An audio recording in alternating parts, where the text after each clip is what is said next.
Valérie Batine, bonjour, vous êtes dirigeante de VB Expertise, un cabinet spécialisé dans le conseil retraite et rémunération. C'est un sujet qui préoccupe beaucoup, notamment les chefs d'entreprise. En fonction de leur statut, ils bénéficient de droits très différents. Pour quelles raisons? Oui, alors en effet, les dirigeants d'entreprise peuvent avoir des droits différents à la retraite parce qu'en fait, ils peuvent relever de systèmes de retraite par répartition très différents. Cela dépend de leur statut social, car ils peuvent être soit assimilés à des salariés, soit travailleurs non salariés. Alors de quoi cela dépend-il? Cela dépend en fait de la forme juridique de la société qu'ils dirigent et du pourcentage de capital qu'ils détiennent. Les dirigeants de SA, de SAS, ainsi que les gérants égalitaires et minoritaires de SARL sont assimilés à des salariés. Et en revanche, les gérants majoritaires de SARL ainsi que les entrepreneurs individuels sont des travailleurs non salariés. Alors qu'est-ce qui se passe quand on est assimilé salarié? Donc quand on est assimilé salarié, on cotise comme un salarié, c'est-à-dire on cotise au régime général de la sécurité sociale, à l'ARCO et à la GIRC.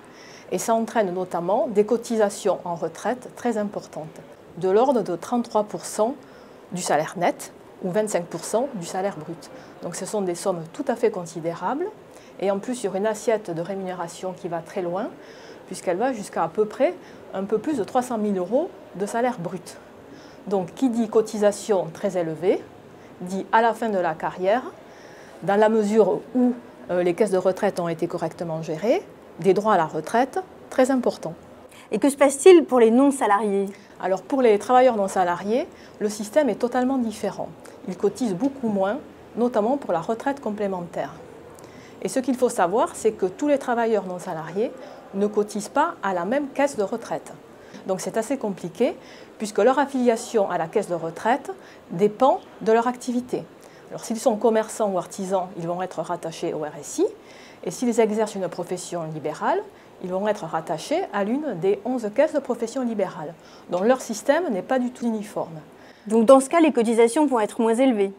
Mais dans tous les cas, oui, elles sont beaucoup moins élevées, surtout pour la retraite complémentaire.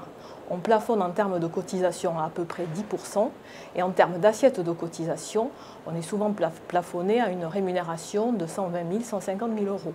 Donc, in fine, au terme de leur carrière, ils auront beaucoup moins cotisé, et donc les droits à la retraite s'en feront ressentir. Ça veut dire des prestations beaucoup moins importantes. Qu'est-ce qu'on peut faire pour compenser ces prestations moins importantes? Donc face à un tel écart de niveau de cotisation obligatoire, a été prévu un dispositif qui est désormais bien connu, qui est le dispositif Madelin, et qui permet aux travailleurs non salariés de cotiser plus dans un système de retraite, mais qui est un système de retraite par capitalisation.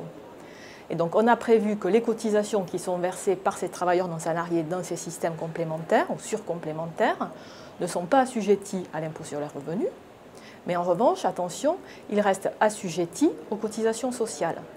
Donc est-ce normal? Pas tout à fait, parce que les cotisations d'un salarié ne sont, elles, ni imposables, ni soumises aux cotisations sociales. Donc il y a quand même une distorsion de traitement. Il y a quand même une distorsion de traitement certaine, mais cette distorsion de traitement qu'on retrouve parmi les chefs d'entreprise reflète en fait les distorsions de traitement parmi tous les travailleurs français, car le système de retraite en France n'est vraiment pas du tout uniforme. Valérie Batine, merci.